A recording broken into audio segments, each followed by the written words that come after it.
Génesis capítulo 12, verso 3.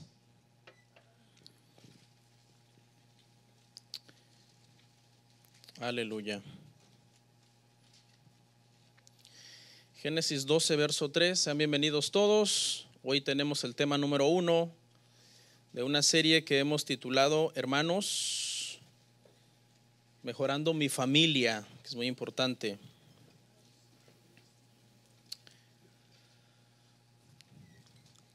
Tema 1, serie Mejorando mi familia.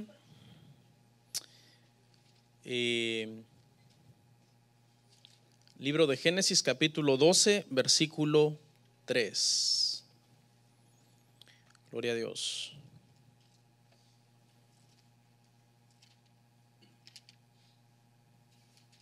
¿Lo consiguió? Gloria al Señor. Dice la palabra del Señor: bendeciré a los que te bendijeren, y a los que te maldijeren maldeciré. Y serán benditas en ti todas las familias de la tierra. Vamos a orar. Señor, te damos gracias por esta oportunidad y este privilegio que nos das de poder estar en tu casa para poder hablar tu palabra. Danos sabiduría, Padre, en esta nueva serie sobre temas familiares y temas de importancia para nosotros como iglesia. Te pido que cada texto que leamos, cada texto que veamos, pueda ser abierto, Señor, a nuestro entendimiento para atesorar todo lo que tu palabra manda. En el nombre de Jesús. Amén. Pueden sentarse, hermanos. Muchas gracias, muy amables.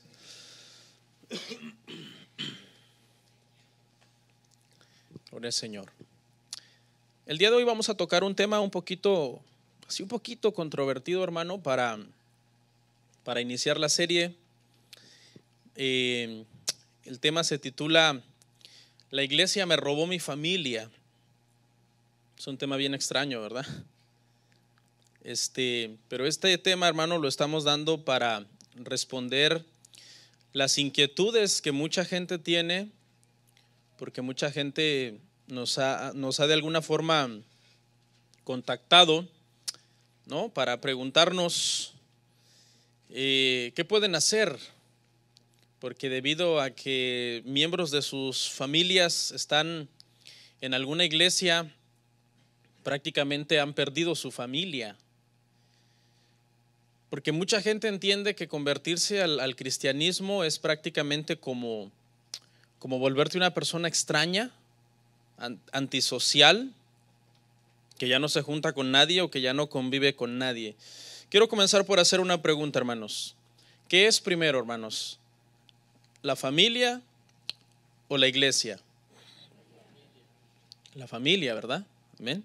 Ese es el orden correcto. Ahora, cuando decimos que la familia es primero, antes que la iglesia, con esto no estamos diciendo que Dios es después de la familia. Porque algunas personas, pensando religiosamente, podrían decir: si este pastor dice que la familia es después que la iglesia, entonces quiere decir que está dejando a Dios después que la familia. El problema es que inmediatamente asociamos iglesia con Dios, y hay que tener cuidado en eso, porque hay que hacer diferencia en esas dos cosas, en este caso entre Dios y la iglesia, porque no es lo mismo. Por ejemplo, si tú atiendes a tu familia antes que a Dios, ¿eso cómo se llama? Idolatría. Eso es idolatría. Tu familia nunca va a ser antes que Dios. Lo que va a ser antes que Dios, no hay nada, porque todo lo que pongamos antes que a Dios es idolatría. Ahora, si atiendes a la iglesia antes que a Dios, eso sería religiosidad, porque aunque usted no lo crea, hay personas que atienden a la iglesia antes que a Dios. A una de las iglesias de Asia Menor le pasó. Estaban tan ocupados en la obra de Dios que descuidaron al Dios de la obra. Por eso dice que el Señor los acusa de haber dejado su primer amor. ¿Okay? Si atiendes a la iglesia antes que a tu familia, eso es fanatismo, es volverte prácticamente sectario. Solamente las sectas le exigen a las familias que primero son ellos como organización antes que la familia. Pero una iglesia sana jamás le va a exigir a las familias de la iglesia diciéndole, primero es aquí, hermano, la iglesia y después su familia. Toda iglesia que diga que es sana y que le exija este tipo de sujeción a las familias, diciéndoles, primero somos nosotros como iglesia, después su familia, pues eso es fanatismo, eso es algo sectario. ¿Ok? Entonces, hermanos, atender la iglesia antes que la familia no es señal de espiritualidad. Porque hay gente que confunde eso. Hay gente que cree, bueno, entre más yo pase en la iglesia voy a ser más espiritual, y eso es un error. Porque ¿de qué sirve que usted pase mucho en la iglesia o sirva mucho en la iglesia si realmente no hay una espiritualidad verdadera en usted? Si usted no ora correctamente, si usted no adora a Dios correctamente, si usted no tiene temor verdaderamente de Dios en su corazón. Entonces, con esto concluimos algo: solamente hay un orden correcto, y el orden es Dios primero como base de nuestras familias, como base de nuestros matrimonios, Cristo como base de nuestros matrimonios, porque todo matrimonio que no tenga a Cristo como base será un desastre. Es Cristo el que nos ayuda a ser buenos cónyuges, es Cristo el que nos ayuda a ser buenos padres. Luego, familia, es el segundo lugar, familia, y en tercer lugar, iglesia. Ese es el orden. Si alteramos este orden de estos tres elementos, vamos a tener serios conflictos espirituales y serios conflictos, hermano, de desorden en nuestra familia. Entonces, de por sí ya tenemos bastante con la tecnología destruyendo la familia. ¿Sí o no? La tecnología está haciendo daño a la familia. La gente hoy, y la familia tradicional que come junta, que oran juntos, que tienen una reunión familiar de cuando en cuando para platicar y para desahogarse y para manifestar sus inquietudes. Eso ya no existe hoy, es muy raro. Porque todo hoy es iPhone. Yo, ¿no? Mi teléfono y yo somos muy felices. Eso es lo que lamentablemente hoy se está dando. Estamos en una cultura egoísta. El mismo nombre de esta tecnología es iPhone. Luego tenemos un ataque contra la familia de parte, hermano, de las agendas del gobierno, de parte de las agendas, hermano, que promueven la inmoralidad sexual, que promueven el matrimonio entre personas del mismo sexo, que promueven toda clase de inmoralidad, que están tratando de redefinir la familia. Y para colmo sume el hermano que ahora la misma iglesia, cuando no tiene una doctrina sana, está destruyendo la familia en el nombre de la fe. En el pasaje que leímos dice que en Abraham serían benditas todas las familias de la tierra, en la fe de Abraham.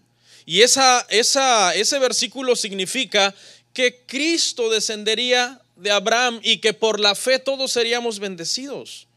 Gálatas 3:8.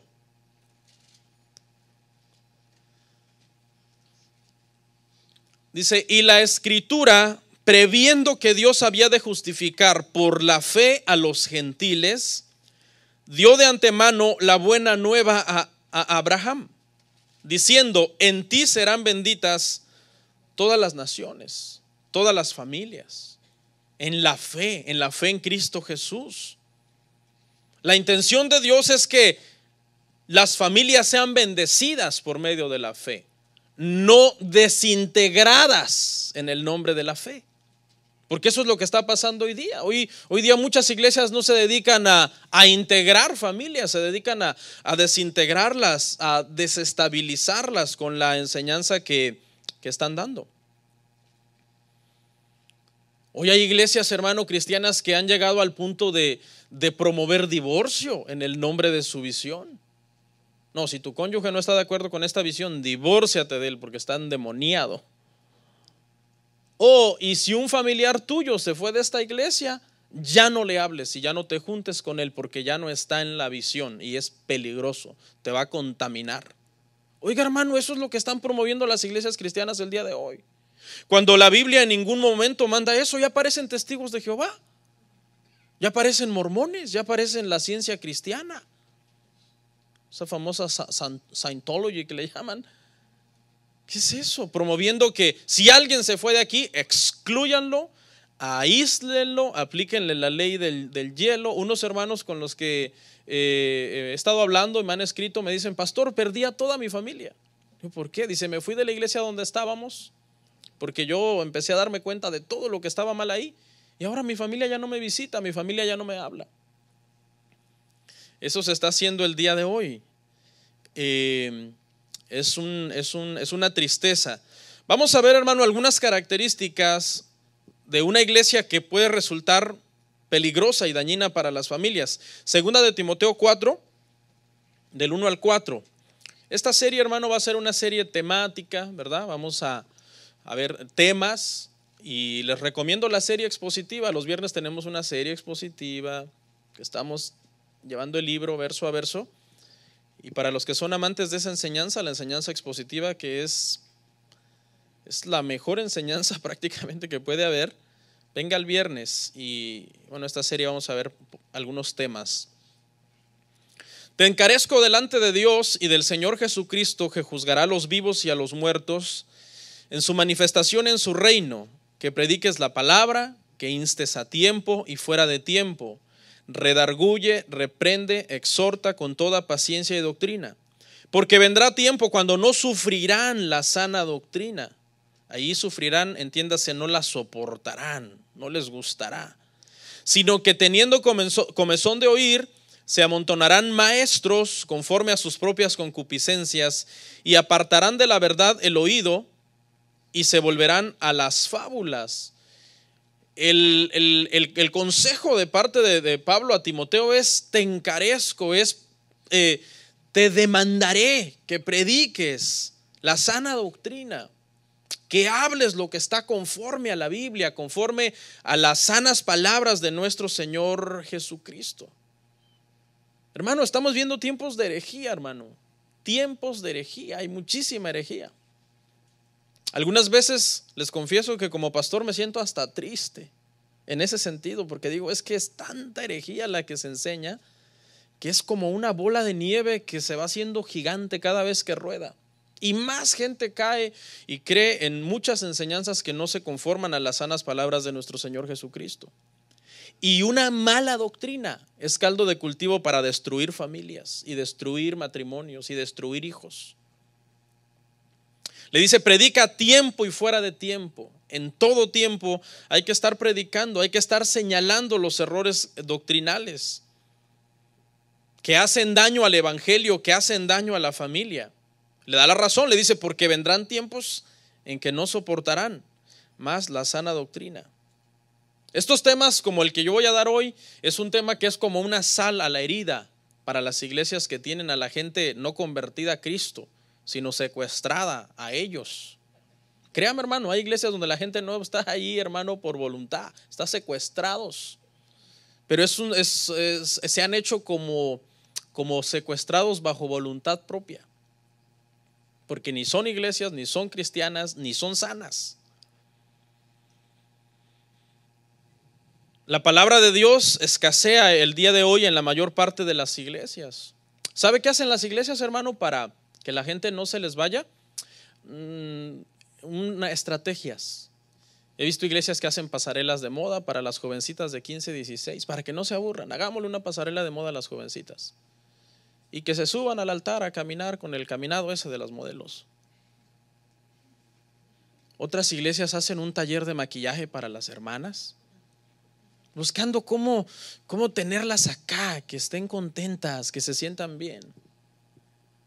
Vi una iglesia que hizo un evento de ¿cómo se llama? Un concurso de ajedrez para los varones. La idea es que estén en la iglesia, ¿me entiende? Ahora, con esto yo no estoy condenando esas cosas que sean pecado, algo satánico. Yo lo que estoy diciendo es que el problema es que esto sustituye el mensaje del evangelio. Sustituye, hermano, en la iglesia la predicación del evangelio. Y usted no va a cambiar porque sea el campeón del ajedrez de la congregación.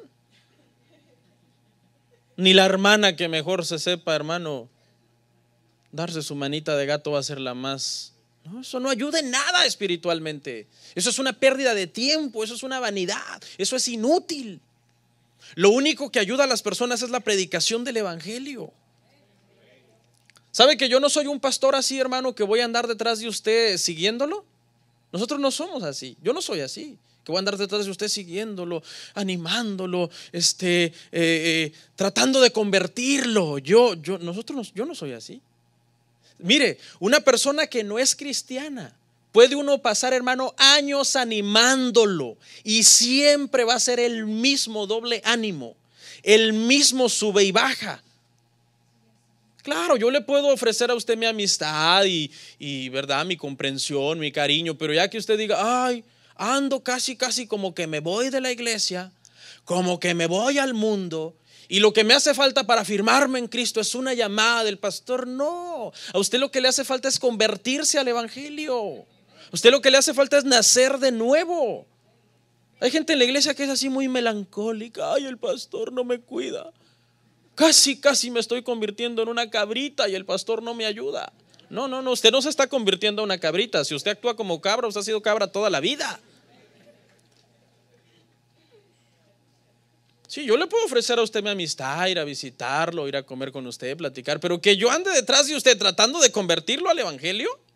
No, mi trabajo es predicarle. La conversión y el nuevo nacimiento es un asunto del Espíritu Santo de Dios.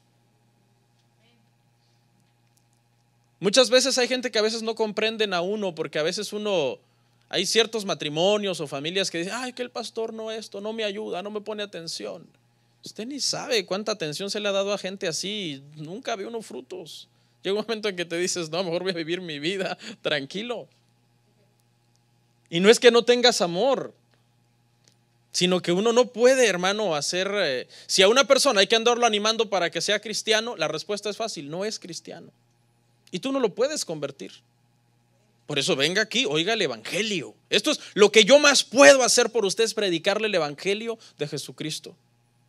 Y es lo mejor que puedo hacer por usted, aunque yo sea frío, aunque yo sea indiferente, aunque yo sea un poquito ahí. Mi carácter, cada pastor tiene su propio carácter, pero usted debería decir, gracias a Dios que lo más importante lo estoy recibiendo, que es la predicación del evangelio. Si recibe lo más importante, no se queje por lo demás, secundario y cosas emocionistas. Dice que se amontonarán falsos maestros. En los tiempos de apostasía llueven los maestros. Siempre va a haber falsos cristianos que quieran oír el falso mensaje de los falsos maestros. Mire, unas características de una iglesia que daña a la gente. Una iglesia mística. Una iglesia mística daña a la familia. La mamá y el papá en estas iglesias, hermano, hablan lenguas día y noche, hermano. Se creen llenos de Dios, poderosísimos, ungidísimos, porque hablan lenguas extrañas, balbuceos y palabras raras. Pero cuando se les revisa su vida, no les gusta trabajar. Sus niños tienen serios problemas de conducta debido a la falta de atención de ellos. No cuidan su salud. Después de cansarse de hablar lenguas, se toman 10 Red Bull. Y no pueden trabajar si no se toman un 6-pack de Red Bull, hermano. ¿Qué es eso? Es un desorden en su vida.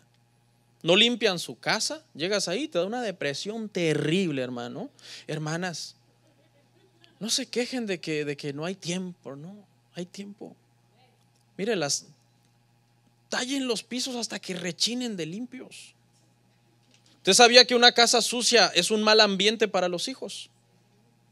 Usted está criando hijos depresivos ahí creciendo entre la basura. Pastor, es que yo soy pobre. ¿Y qué tiene que ver el pobre con la suciedad? ¿Qué tiene que ver eso? Nada que ver. Pastor, es que no me alcanza para una escoba. Ya, no exagere tampoco.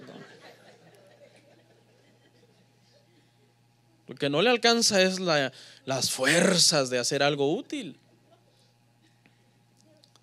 O sea, sí, son bien místicos. ¡Wow! Y les agarra, hermano, la habladera de lenguas y la casa está sucia y hay un desorden en su vida. Nunca pagan taxas. Y entonces, ¿por qué no hay una congruencia entre tu carácter moral y ese montonal de lenguas ahí que estás hablando?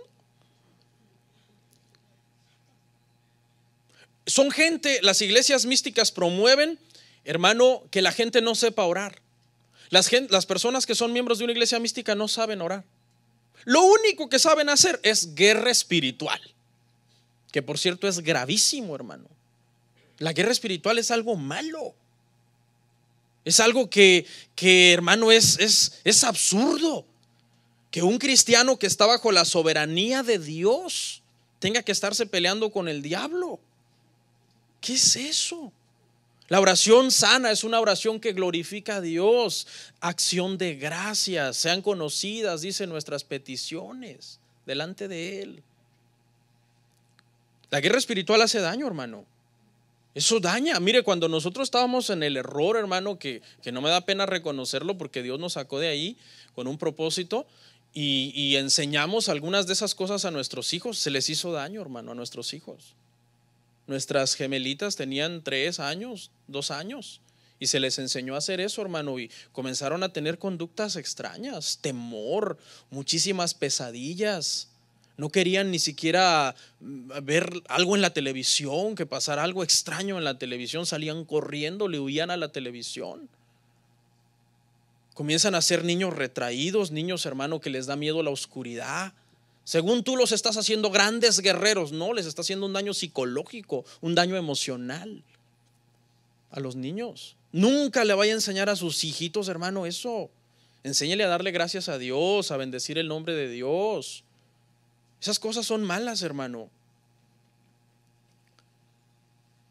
La mayor parte de personas que yo he conocido que se creen unos grandes guerreros espiritualmente son raros y son locos. De verdad, se lo digo de todo corazón. Una hermana, todos los que voy a mencionar aquí no son de aquí. Hermano, una hermana una vez, hermano, la policía la detuvo porque andaba sembrando sal allá en un lugar público, que Dios le reveló que fuera a sembrar sal para frenar el avance satánico. La policía la agarró, hermanos. Y usted habla con esa señora y es extraña, hermano. Es rara. Entonces esta hermana le falta una tuerca en su forma de ver la vida, en su forma de pensar. Un hermano una vez me contó, me dijo: pastor, iba yo manejando en el carro y de repente empecé a hacer guerra espiritual, reprendiendo los espíritus que andan en los freeways causando accidentes. Mira, cada cosa extraña que la gente cree, hermano. Dice: hermano, no me va a creer, pastor, ¿qué cree que me pasó? Le digo: ¿qué le pasó? Me perdí, dice. Dice que cuando reaccionó y volvió en sí, no sabía dónde andaba. Vea, hermano, cómo una parte de su cerebro se desconectó de la realidad. ¿Qué tal si mata a alguien? Después le costó, dice, ¿dónde ando? Para ubicarse, porque fue a reprender los espíritus de los freeways, no sé por dónde. Una vez me acuerdo que pintamos en la iglesia, hermano, algo de negro. Pintamos algo de negro, necesitábamos que fuera de negro. Y una hermana dijo: no, ese color es del diablo, dijo. Y yo no lo puedo ni ver, decía: ay, no lo puedo ni ver, veo demonios. Y ese tipo, hermano, de cosas en las iglesias místicas, hermano, hacen muchísimo daño a nuestros hijos, a las familias. Ese no es el evangelio de Jesucristo. Las iglesias místicas enseñan a la gente a andar declarando cosas que no son. Somos ricos, le dice el papá al niño. Y el niño: papá, pero cómprame unos zapatos porque los míos están rotos. O sea, de declarar cosas irreales. Ese carro es mío, dice cuando van por la calle y ven ahí un Lamborghini que va. Y el niño: papá, ¿es tuyo? Entonces, ¿por qué andamos aquí en esta carcacha, papá?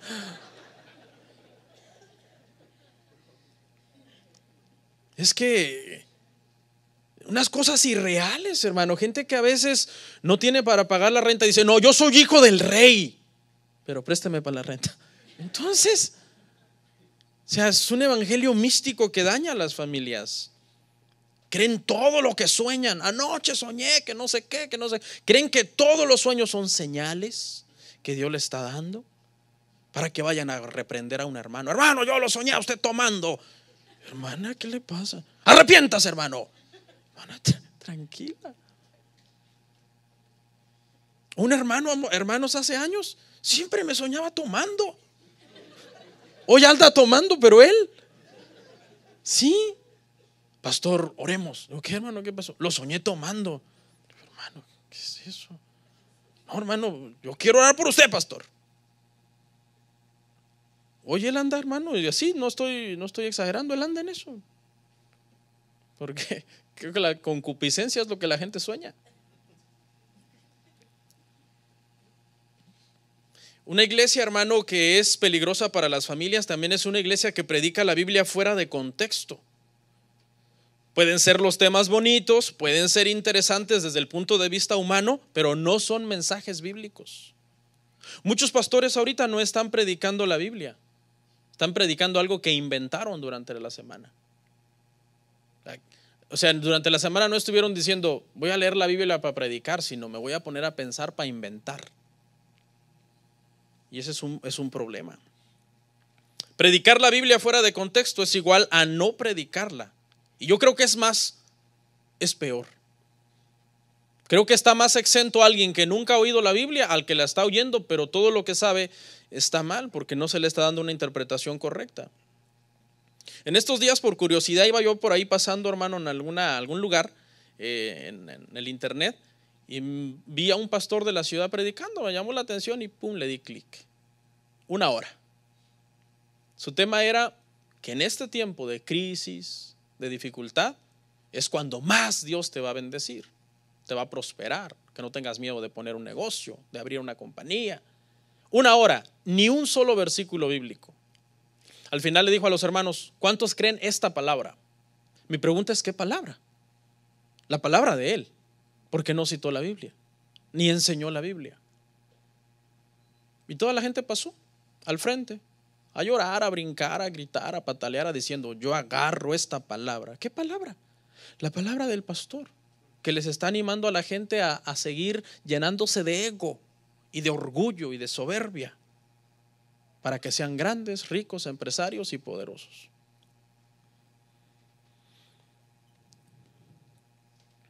Una iglesia que es peligrosa para una familia es una iglesia que tiene una gran visión materialista. Es tan grande la visión que hay que trabajar para cumplir esa visión. Esa es la gente que vive casi todos los días metidos en la iglesia en el nombre de la visión. Fanatizados, exprimidos en tiempo, dinero, energía. Pero eso sí, sus hijos muchas veces abandonados y resentidos.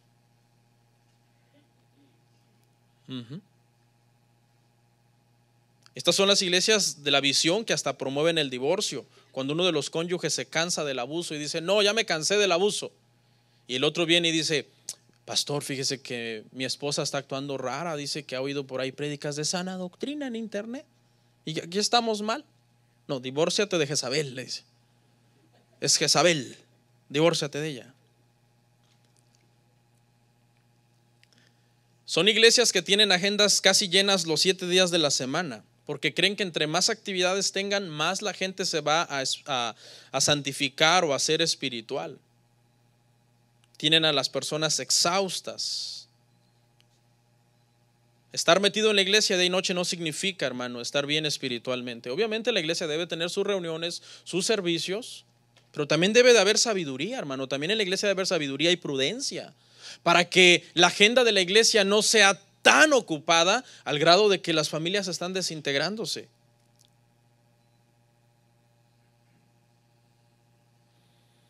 ¿De qué sirve que la gente se crea tremendo líder en la iglesia si es un pésimo padre, una pésima madre?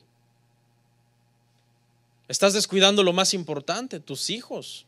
¿Todo por qué? Por seguir al siervo de Dios que tuvo una visión y que se cumpla la visión. ¿Sabe que la mayor parte de gente le pasa esto? Aguantan en la visión hasta donde pueden. Ya cuando no pueden, se van.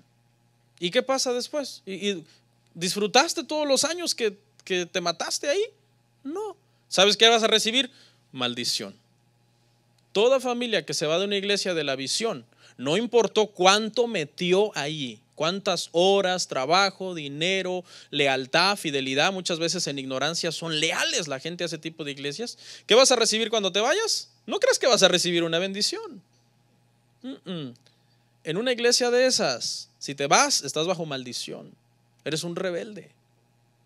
No vas a recibir ni un gracias, Dios te bendiga, voy a orar por ti, donde Dios te lleve, que Dios te guarde, que Dios te proteja, que encuentres una iglesia donde puedas seguir creciendo espiritualmente, afirmando tu... No, nunca.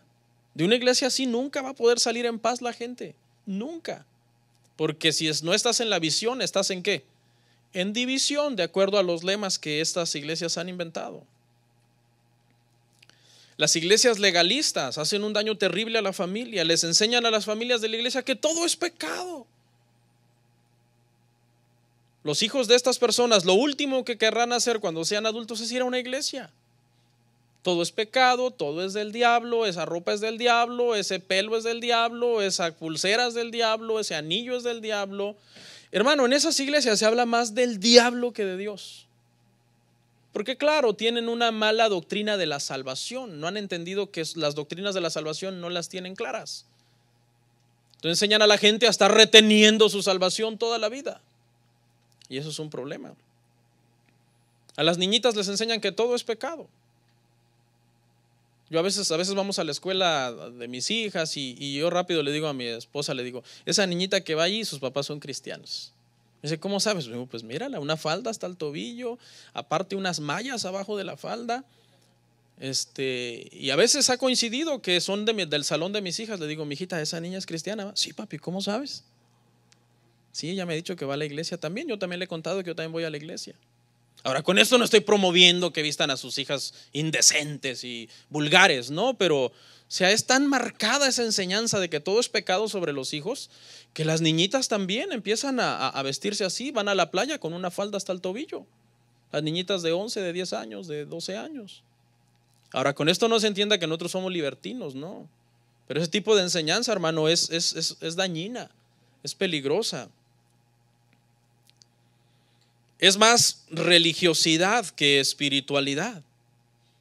Y la religión cansa. La religión cansa. Cristo no cansa. Cuando tú tienes una doctrina sana de Cristo, jamás te vas a cansar de Cristo. ¿Por qué? Porque eres nacido de Él. Él es el que te sostiene. Tú has entendido que tu perseverancia en Él no es por tu esfuerzo, sino por su preservación. Él es el que te preserva en Él. Tú perseveras, pero Él te preserva, Él te sostiene. Oí algo bien bonito de parte del pastor Sproul, R.C. Sproul. Y fíjese, la salvación cómo es, hermano. Dice que las iglesias que creen que hay que estar reteniendo la salvación entienden así, lo ilustró de una forma bien sabia. Dice, la salvación no es cuando una persona se está ahogando y se le lanza un salvavidas para que se agarre del salvavidas y no se ahogue. Eso no es la salvación. Fíjese qué tremendo. Dice, la salvación es que Dios vea en el fondo del océano un cadáver, descienda al fondo del océano, saque el cadáver, sople aliento de vida y viva. Qué tremendo, hermano. Porque eso es la salvación. Entonces pregunta, ¿Dios salva a alguien que estaba completamente muerto para que después se pierda? Eso no tiene sentido. Eso no tiene sentido.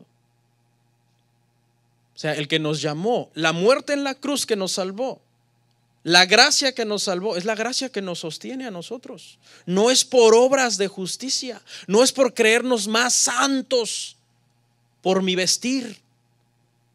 No, la gente es tan legalista, hermano, que mire, este corte de cabello que yo traigo es pecado para muchos.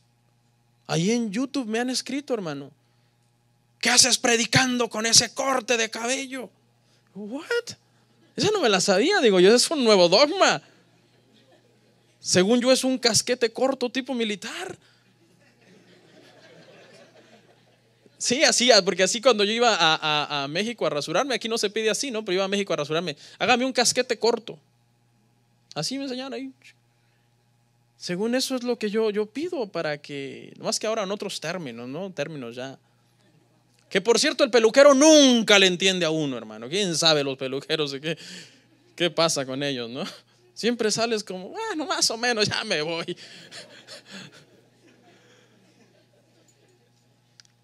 Hermano, tremendo. El legalismo, hermano. Las iglesias legalistas, hermano, están haciendo un daño terrible a la iglesia. Terrible, a la familia. ¿Qué más? La sexta característica. En una iglesia que destruye las familias, el líder de esa iglesia es tenido por infalible. O sea, hay que hacerlo porque él lo dijo. Hay que obedecerlo porque él es el ungido. No podemos cuestionarlo porque él es el ungido. Sacan de contexto los versículos en donde David se sujetó a Saúl, aunque Saúl estaba mal, que no tiene nada que ver con la iglesia o con el pastorado o con el liderazgo de la iglesia. No apliquemos temas de la historia de Israel a cuestiones de eclesiología de la iglesia. No, sujetémonos a él aunque esté mal, porque David se sujetó a Saúl hasta el final. Ahí él dará cuentas. No, ¿sabe qué, hermano? El falso maestro dará cuentas por lo que enseña, pero también el que se sujeta a lo ciego a ese falso maestro dará cuentas por no escudriñar la Biblia y por no deshacerse de esa manipulación que le están haciendo.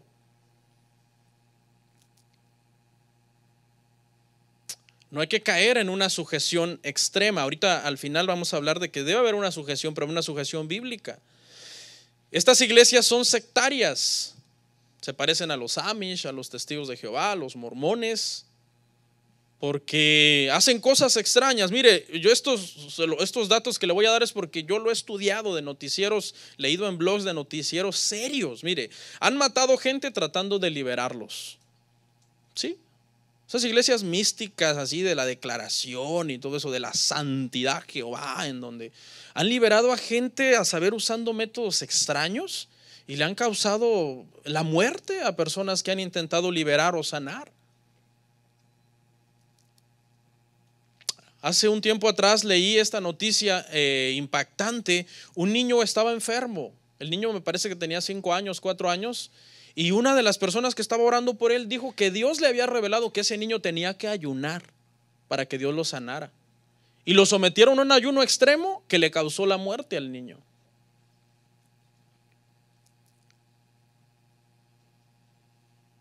En Centroamérica, no me acuerdo en qué país, hermano, murió un hermano y no lo querían entregar, el cadáver.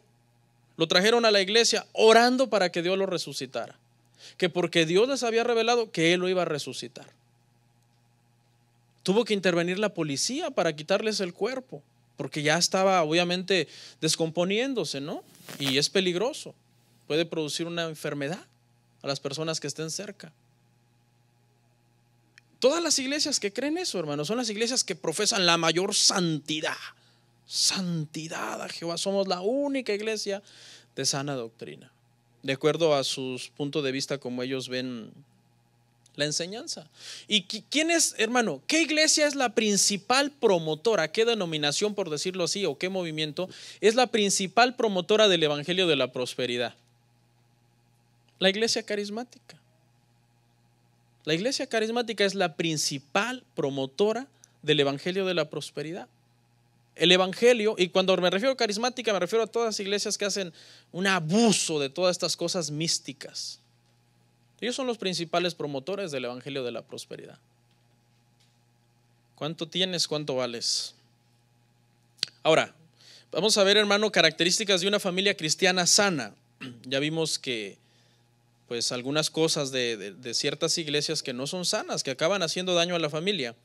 Número 1, una familia sana debe de tener, obviamente, entiéndase, cuando hay padre y madre, el padre de familia debe de ser el líder espiritual de la familia y la mujer debe de ser el apoyo de él, porque ese es el diseño de Dios, hermanos. Primera de Timoteo 3:2.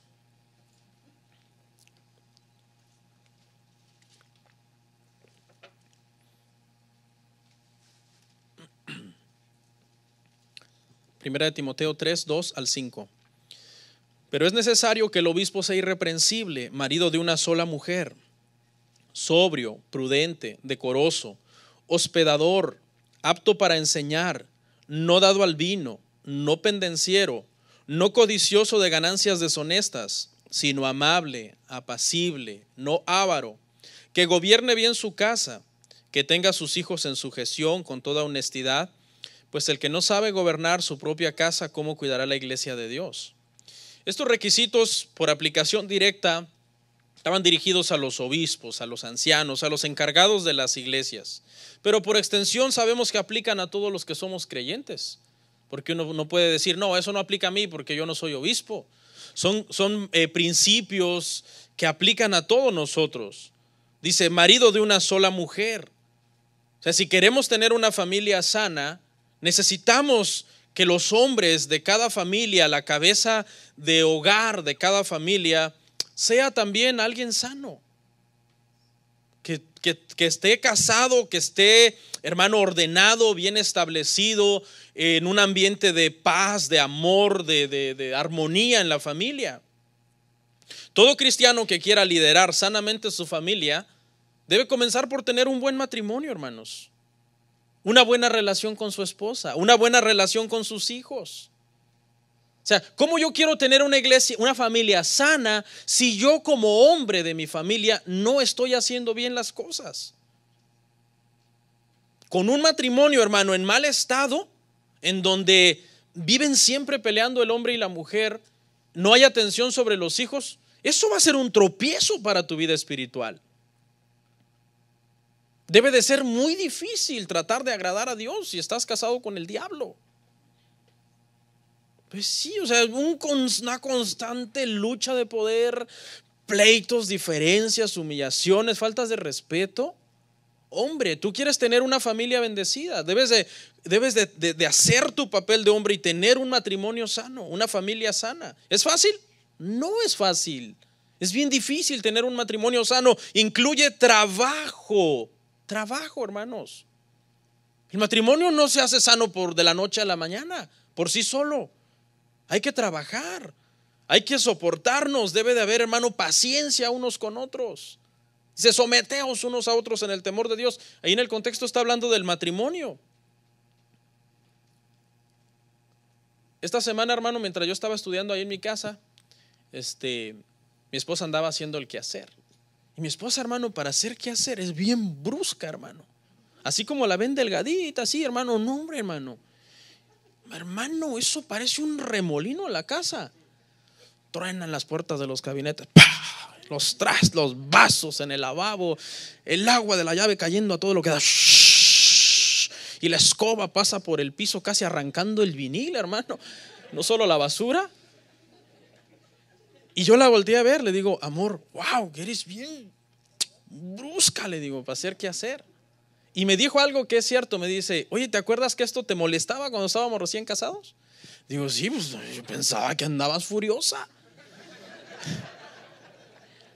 Me dice, ya ves, es mi forma de ser, así soy de brusca. Le digo, bueno, más bien le digo ahora, pues es una cuestión de risa, mira, porque empezamos a reírnos, ¿verdad? Pero antes, yo recién casado, eso lo tomaba como una ofensa. Entonces hemos trabajado en eso, ya hemos aprendido a soportarnos y a tolerarnos. El único reclamo que le dije fue, mi amor, pero en estos 12 años me has rompido como 300 vasos de vidrio. Porque eso es cierto, hermano. Viera, nosotros cada mes compramos una nueva vajilla de vidrios. Sí, literalmente, hermano, literalmente. La vasija reciente de vasos, no sé si así se llama, o set de vasos que compró hace como un mes y medio, ya quedan 2. Sí. Cuando si usted va a mi casa a tomar café, yo saco una taza negra, una verde, una azul, una... Le hice la cuenta, le digo, a $2 cada uno, como $600. Le digo. Pero esas cosas pequeñas que antes, hermano, eran molestas y eran, ahora sí que causaban un problema, hemos aprendido a sobrellevarlas, a entendernos en cosas tan pequeñas como esas. Hay matrimonios que da pena porque tienen 20 años y siguen peleando por las mismas cosas. Y el problema es que eso, ¿qué cosa? Va a estorbar tu oración. Si tú estás mal con tu pareja, ¿con qué cara vas allá ante Dios? Ay, Señor, te amo, te bendigo. Shh, cállese la boca, vaya a pedirle perdón a su esposa. Pero mucha gente, hermano, se salta estos principios tan básicos. Es decir, lo importante es que esté yo bien con Dios, lo importante es que esté yo sirviendo en la iglesia. No, tu matrimonio, tu familia es primero. Claro, debes de estar bien con Dios, pero ¿cómo vas a estar bien si estás mal con tu familia? Te estás saltando un paso. Debe ser marido de una sola mujer, o sea, tener su matrimonio en orden. Debe de ser sobrio, prudente, decoroso, hospedador. Esto habla de un hombre que tiene un buen corazón, que deja que Dios lo moldee, que Dios esté trabajando en él. Hermanos, si usted quiere tener una buena familia, dirigiéndome especialmente al hombre, necesitamos que Dios, hermanos, siga trabajando mucho en nuestro corazón. David le decía, escudriñame y aún de los pecados que me son ocultos. Porque como hombres necesitamos mucha sabiduría, hermanos, para inspirar a nuestra esposa y para inspirar a nuestros hijos. Tú debes de saber cuando en tu corazón ya hiciste algo que no estuvo bien. Cuando en tu corazón ya le dijiste a tu esposa algo que ya rebasó el límite. O cuando en tu corazón el trato que le diste a tu hijo o las palabras que usaste ya no fueron correctos. Me da risa conmigo porque constantemente tengo que ir al cuarto de mis hijos a pedirles perdón. Constantemente. Y los regaño, esto, lo otro, aquello. Porque soy un poco estricto con ellos. Un poco, lo bueno que no están aquí, ¿no? Porque a veces yo les digo, esa basurita que está ahí, ¿cuál, papi? Ahí está, yo la estoy viendo, recójanla de su cuarto. ¿Cómo pueden dormir entre la basura? Y por una basura les digo que están durmiendo entre la basura. Que lo hiperbolizo todo al extremo. Y al rato estoy por allá y un piquete aquí en el corazón. Tengo que ir, orar por ellos, darles un beso, decirles por qué les regañé, pedirles perdón. Perdóname, te amo, te perdono porque te portaste mal tú también. Nuestro corazón tiene que estar constantemente, hermano, siendo escudriñado por la palabra de Dios, para que tengamos matrimonios sanos y seamos buenos padres. Dice, apto para enseñar. O sea que debemos de conocer la Biblia. ¿Sabe quiénes son las personas que hacen las preguntas más difíciles de la Biblia? Los niños. Las gemelas me hacen unas preguntas, hermano, que tengo que salir corriendo a consultar un comentario teológico para responderles. Las preguntas que de dónde se las sacan, hermano. Entonces, es deber tuyo enseñar. Aquí esto obviamente está aplicando a los obispos, ¿no? Pero por extensión todos los padres debemos enseñar la palabra a nuestros hijos. Hay algunas razones por las que la gente no enseña la Biblia. No saben nada de la Biblia. No, yo de la Biblia no sé nada, pastor. A mí cántenme mi adoración que me gusta en la iglesia y eso sí hay. Pero Biblia, hermano, empiezan a roncar. Cuando la Biblia es la palabra, es el alimento espiritual. Pero no les preguntes de deportes, hermano. ¿Saben la historia de los mundiales? La historia de las Champions. ¿Cuánto costó el nuevo traspaso en el mercado de invierno de Europa? Y cuánto eso es en euros y convertido en dólares y convertido en pesos. Y en estos tiempos, hermano, todo el mundo se ha vuelto experto en migración, hermano. Todo el mundo, hermano. Tú hablas con cualquier hermano, parece que estás hablando con un abogado, con un paralegal. No, hermanos, es que esa ley no existe porque de acuerdo al artículo, no sé qué. Como andan ahorita las cosas así de migración, todo el mundo es experto, hermano, en inmigración. Ya pongan su buffet, hermanos. Algunos entendieron de comida, ¿no? Y no voy a poner uno, dicen, pero voy a ir a uno al rato.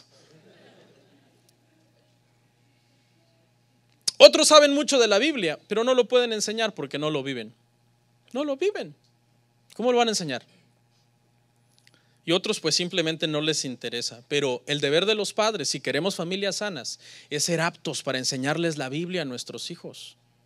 Aptos, es decir, que sepamos. Una de las razones por las que las familias, hermano, sufren mucho en estas iglesias de malas doctrinas es porque el padre, todo lo que el pastor dice, aunque esté mal, el padre también dice amén. Y eso mismo le transmite a sus hijos. Dice que tenga a sus hijos en sujeción, y esto no se refiere a maltratarlos o a obligarlos a ser cristianos, sino con un buen ejemplo y con amor guiarlos e inspirarlos. El domingo que viene el tema será para los adolescentes. Por favor, no los vaya a dejar en casa, se los trae. Es un tema de mucha importancia para los adolescentes y preadolescentes. ¿Por qué? Dice, pues el que sabe gobernar su propia casa, el que no sabe, perdón, gobernar su propia casa, ¿cómo cuidará la iglesia de Dios? O sea, primero es orden en tu casa. Eres un buen esposo, eres un buen padre, tienes un buen corazón en el sentido de que cada vez Dios te está escudriñando, cada vez te estás alejando más de lo que a Dios no le agrada, de lo que es vano. ¿Sabe que hay una ley, hermano? Hay una ley en la santificación. Entre más te santifiques, menos pecarás. Y cuando peques, más te dolerá. Es una ley. Entre más te santificas, pecas menos. Y ahora que pecas menos, te duele más haber pecado. Este es un comentario del pastor MacArthur, excelente. O sea, cuando tu santificación estaba en un proceso, quizás pecabas más y te dolía menos. Pequé más, me duele menos. Pero conforme más te santificas, pecas menos y ahora te duele más que antes. Es porque cada vez más estás caminando más y más en el temor del Señor.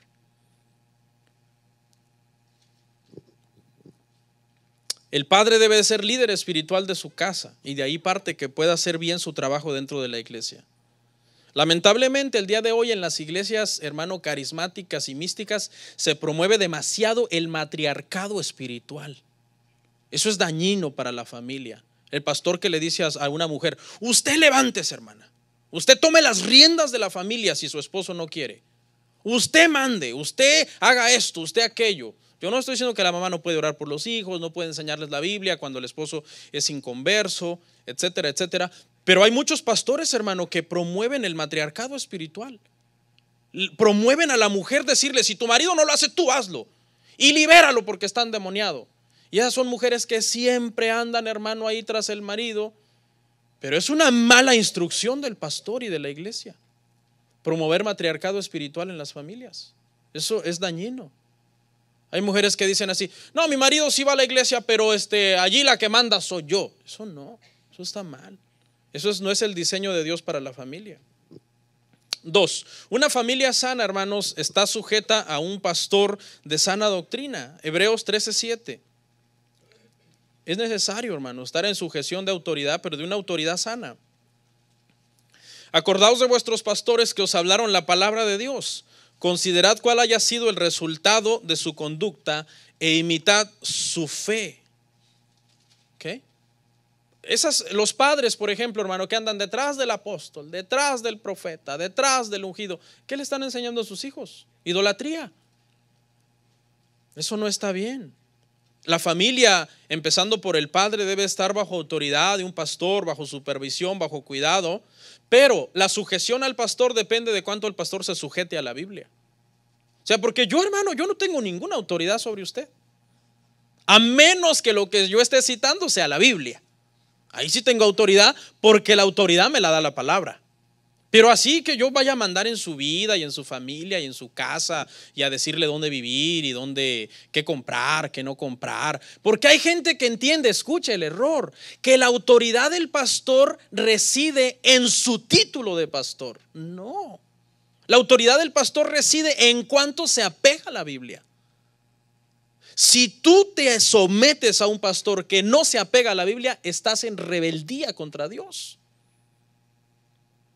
Porque deliberadamente, sabiendo tú que lo que esa persona está diciendo es antibíblico, pones a la Biblia en segundo lugar y dices, me someto al hombre de Dios. ¿Cuál hombre de Dios? El pastor es sano en la medida en que se someta a la palabra.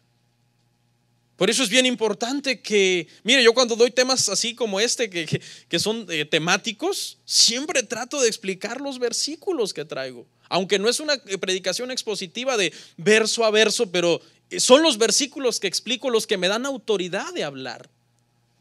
Porque de ahí en fuera no hay nada especial en mí, ni ninguna autoridad en mí.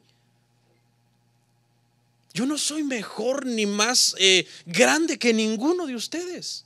Soy el pastor acá y en la medida que yo me sujete a la palabra, tengo autoridad. De lo contrario, no tengo nada.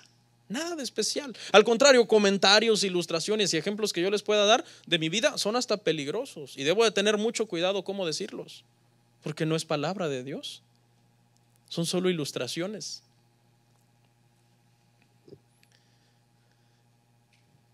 Amén.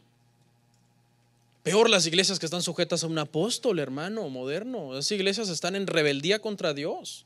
Toda iglesia que diga, no, nosotros tenemos un apóstol de no sé, de Guatemala, de Honduras, eso es rebeldía contra Dios, rebeldía contra la palabra.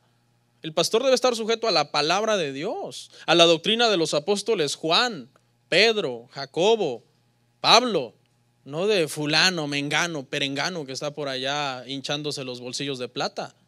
No. 3. Una familia sana está sujeta a un pastor sano y también pertenece a una iglesia sana. Hebreos 10, 23, 25. Este es el tema para abrir la serie, hermanos, pero ya los temas que siguen van a ir más enfocados a un área de la familia.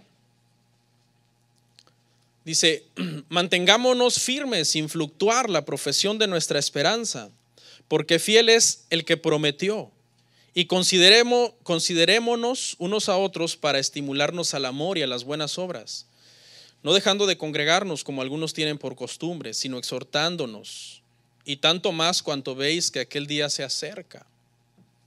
Dice que tenemos que mantenernos firmes. Congregarnos es parte de estar firmes. Ahora entiendas el contexto aquí. Congregarse no existía la iglesia, ¿verdad? Porque esta palabra aquí, congregarse, tiene más que ver con hagan una asamblea de hermanos. O sea, no existía la congregación en sí, el templo, el edificio de los hermanos. Se reunían en casas, todo donde se reunieran, eso era la congregación. Porque la palabra eclesia, eso es lo que significa, ¿no? Una asamblea, un grupo de los llamados a salir fuera. Entonces, fíjese lo que manda aquí la Biblia, que es importante en nuestra firmeza espiritual que nosotros pertenezcamos a ese grupo, a esa asamblea de hermanos que se reúnen ¿para qué? Para hablar la palabra, para adorar a Dios. Es necesario entonces pertenecer a una iglesia sana. Debemos de ser leales a la iglesia, al ser leales a la iglesia estamos siendo fieles a Dios.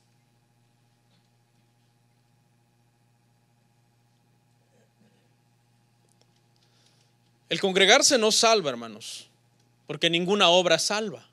Pero toda persona que ha gustado la salvación del Señor tiene un deseo vehemente por congregarse.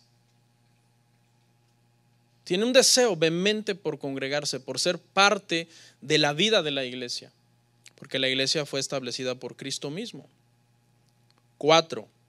Una familia sana, hermano, tiene claras sus prioridades como familia. La principal es que demos buen testimonio como cristianos, cumpliendo con los requisitos anteriores, un matrimonio ordenado, teniendo a nuestros hijos en sujeción, criándolos en disciplina y la amonestación del Señor. Una familia sana ha entendido que no todo es, hermano, religiosidad y compromisos de la iglesia. Eso no es todo. Tenemos nuestros deberes, tenemos nuestros compromisos que cumplir, pero esta familia también tiene su tiempo para integración, tiene su tiempo para recreación, para hablar, para pedirse perdón unos a otros. Yo les recomiendo que una vez al mes hagan una reunión familiar y le pregunten a sus hijos, ¿cómo estás? ¿Cómo te sientes aquí? ¿Tienes una queja mía? ¿Tienes una queja de tu mami? Obviamente sin regañarlos, sin cohibirlos con un acento y una autoridad así. No, papi, no tengo nada que decir. No, sino con amor, con un abrazo, sobándole la espalda. No me voy a enojar, hijito, dime, abre tu corazón. Es muy sano eso, hermano. Es muy sano. Los hijos, ¿cuántos de nosotros tenemos una familia perfecta? Nadie. Algunas veces yo veo que cuando convivo con alguno de ustedes en su casa o en algún restaurante, a algunos de ustedes les da pena porque uno de sus hijos se porta mal. Tranquilo, yo entiendo que su hijo no es perfecto. No me vais a poner en ridículo delante del pastor, chamaco travieso. Y es cuando más se lucen los niños. No, eso incluye a los míos también. También cuando yo voy a comer o a visitar a alguno de ustedes, les digo, cuidadito, andan agarrando las cosas de los hermanos. ¿Por qué? Porque mi familia no es perfecta, ni la de usted. Yo que muchos están ahí nerviosos, como a ver a qué horas este niño hace ya de las suyas delante de los pastores. Pues claro que las va a hacer. Si es un niño, y los niños por lo general hay traviesos. Y hay unos que son architraviesos, ¿no? Se pasan de lo traviesos. Mire, hagan un culto familiar. Hagan un culto familiar donde les enseñen a sus hijos la Biblia. Nosotros no lo hacemos diario, que yo le diga diario, pero hacemos cultos familiares. Ahí está mi esposa. Y el otro día una de mis hijas le tocó, pues, ¿verdad?, leer los versículos de la Biblia y explicarlos. Y yo me quedé, wow. Después me dijo mi esposa, yo le ayudé. ¿Sabe de la Biblia? Es bueno que hagamos cultos familiares para leer la Biblia, para orar juntos, hermano. Tengan también un tiempo de esparcimiento. Hay que salir con la familia, hay que ir a caminar, aunque sea al parque, eso no cuesta nada. Una familia cristiana sabe que es su deber compartir el evangelio con otros. El problema es, hermano, que el cristiano, cuando se convierte muchas veces en iglesias, de esas iglesias así tan exageradas, el cristiano se vuelve muy antisocial. Se vuelve de que yo no puedo hablar con nadie si no es hermano. No puedo trabajar con nadie si no es hermano. No puedo ir a la fiesta de nadie si no es hermano. Y entonces, ¿quién les va a hablar a los incrédulos del evangelio? Ahora, con esto no estoy promoviendo que usted se vaya a hacer las obras de ellos, pero usted tiene que ser luz en medio de la oscuridad. Un cristiano muy sabio dijo: debería darnos vergüenza oír el evangelio 2 veces, sabiendo que hay personas que no lo han oído ni una sola vez. ¿Usted cuántas veces ha oído el evangelio? Uf, hasta dan ganas, hermano, de decirle ya, así del cuello, no, ya entienda. Porque es que el evangelio usted lo ha oído, hermano, hasta el cansancio. Tiene más justificación el que nunca lo ha oído. Y por cierto, nunca lo oye, porque muchos cristianos dicen: no, ese es hijo del diablo. Ese es hijo del diablo, que yo no me junto con él. Una familia sana, hermano, una familia cristiana sana tiene una relación sana con su familia inconversa. Segunda de Corintios 6, 14 al 15.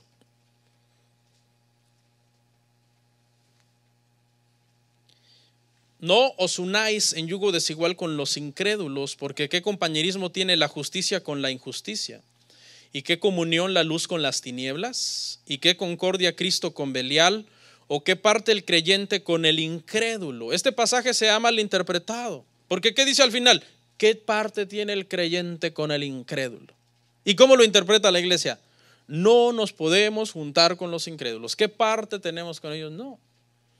El texto bien interpretado, de acuerdo a su contexto, el apóstol Pablo le está diciendo a los hermanos en Corintios que no hagan las obras de las tinieblas de los incrédulos, que no se porten como los incrédulos, no que no se junten con los incrédulos, porque en tal caso, ¿qué dijo Jesús? Tendríamos que ¿qué? Ser sacados. Tendríamos que ser sacados del mundo. Dice, están en el mundo, pero ¿qué? No somos del mundo.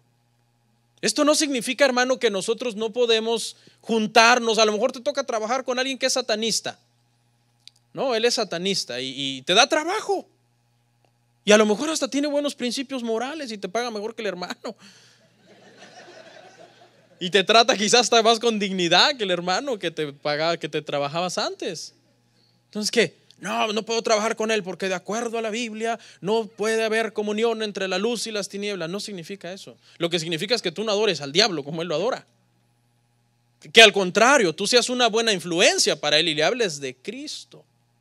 Una vez le preguntaron a un satanista, le dijeron, estuvo 16 años en el satanismo, ¿no? Usted sabe, es una religión ahora, ¿no? Hasta libre de impuestos y todo. Y le dijeron, ¿y por qué tú estuviste tantos años metido en eso? Y él dijo, porque nunca nadie me había hablado de Cristo. Dice que se convirtió porque una vez en el banco, cuando dio un documento, la cajera le escribió en el reverso, Jesús te ama. Y eso fue suficiente para él comenzar a hacer su investigación acerca del evangelio y la Biblia, y se convirtió al Señor. Entonces no malinterpretemos ese verso, hermano. ¿Qué pasa con las familias cuando son demasiado religiosas, hermano? Quieren andar regañando a todos sus familiares. No, ahora ya soy cristiano, ahora voy a regañar a todos los de mi familia que no son cristianos. Andan regañando a su mamá. Mamá, ese altar del diablo que tienes ahí. No, mijito, no te metas ahí con mi no sé qué. No, ahorita yo lo voy a romper y va por un martillo. Te voy a derribar el altar a Baal que has edificado aquí en esta casa. ¿Y qué sirve que derribes el altar y rompas el mono de yeso si la señora tiene el ídolo en el corazón? Ella va a ir a comprar otro. No más grande va a comprar. Mal testimonio, falta de sabiduría. A esa señora hay que ganársela con amor, con comprensión, hablándole con cuidado, para irla guiando al evangelio. Gloria al Señor. Y bueno, otros por completo se aíslan de su familia incrédula. Por completo dice, no hay más comunión entre el creyente y el incrédulo. 6, ya voy terminando, hermanos. La familia, hermano, sana tiene una fe sana en Jesucristo. Su fe es en Jesucristo sobre todas las cosas. Hechos 16, 31 al 34.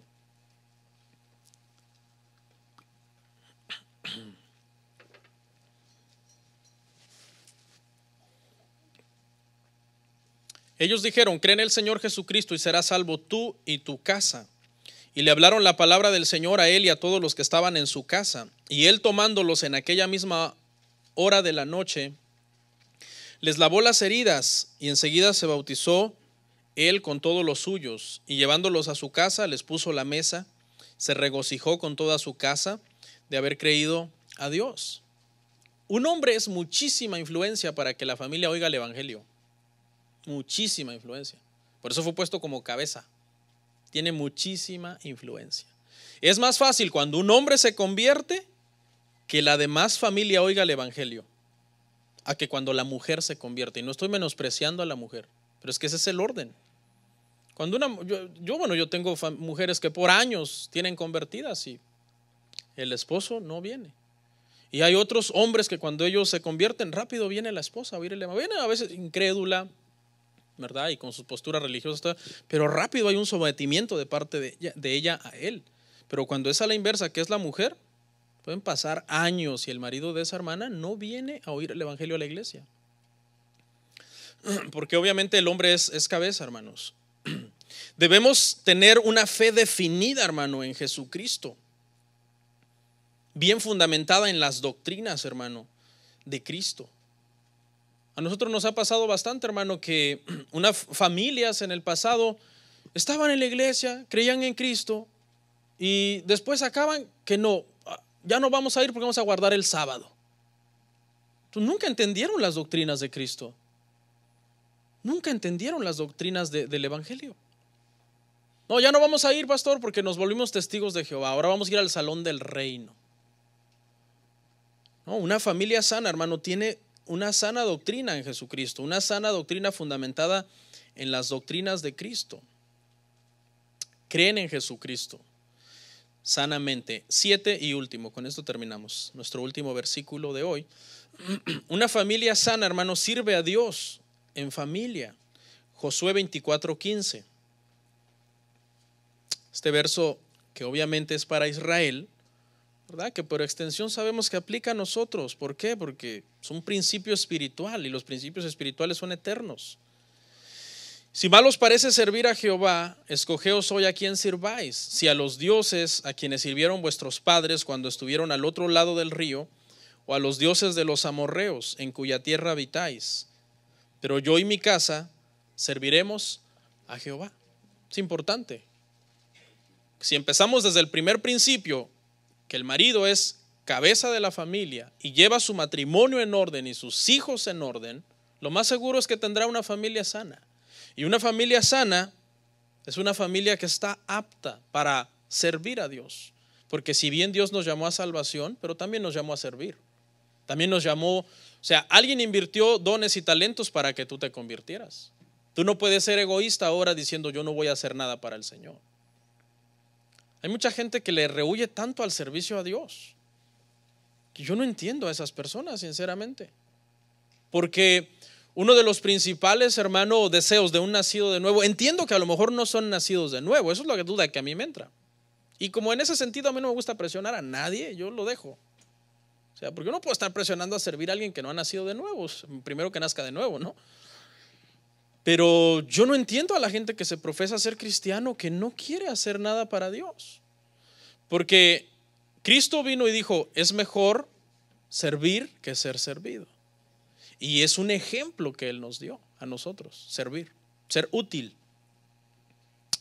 Entonces no entiendo por qué hay personas que simplemente no dedican su vida también al servicio del Señor. Es bueno que nuestros hijos empiecen a involucrar, nuestros jóvenes, el hombre, la mujer. Amén. Obviamente, sirviendo a Dios con sabiduría y prudencia sin descuidar a nuestra familia. Vamos a orar, hermanos.